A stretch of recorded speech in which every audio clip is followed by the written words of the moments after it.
So I told the table I promised that I wasn't going to be like confrontational and argumentative, and they all booed me for it. So here's the thing. We just had a conversation with Commerce yesterday, right? Commerce, um, about the barriers that we see and that where employers can do a better job.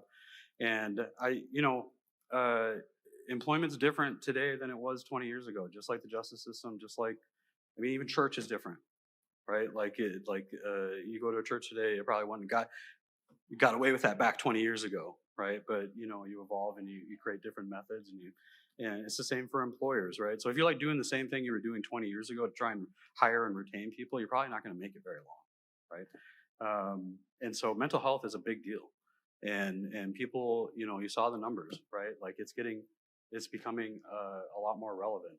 And if you do not have a mental health wellness plan at your job, you're not going to make it very far, right? It's individualized to the person, and I think a lot of times because we come from,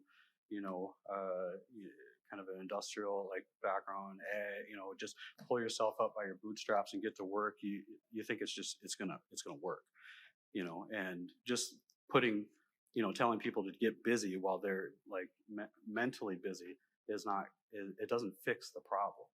And so what we've seen and what we've tried to implement is we've implemented mental health days, right? If someone calls in and says, I just need to take a day, it's overwhelmed. I can't see my kid.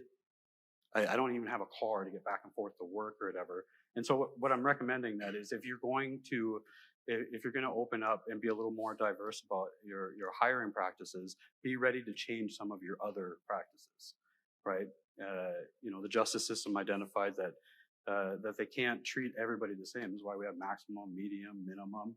This is why we have deterrent programs and 24/7 and jail programs, and because everybody's different, and they have different needs. And when it comes to employers, putting a what do you call it, a foosball table in the lobby isn't going to fix mental health, right? Pizza day is awesome. I love pizza day, but it's when it comes to generational trauma, right?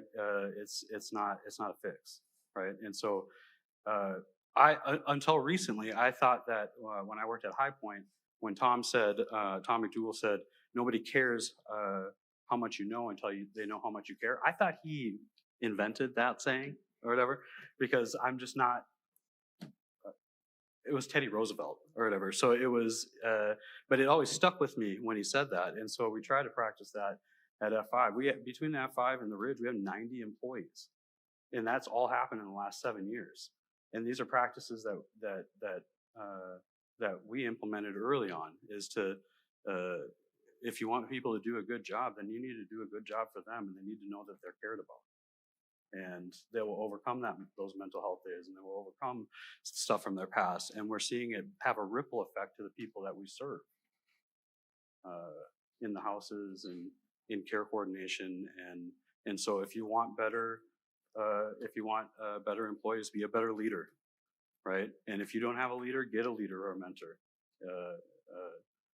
I've always found it weird when mentors mentor people and they don't have one, right? Or if you're a leader and you don't have a leader, right? Or you don't identify. So there's as much training for leaders that's needed as there is for participants and employees. And I think in most scenarios, it's probably needed more.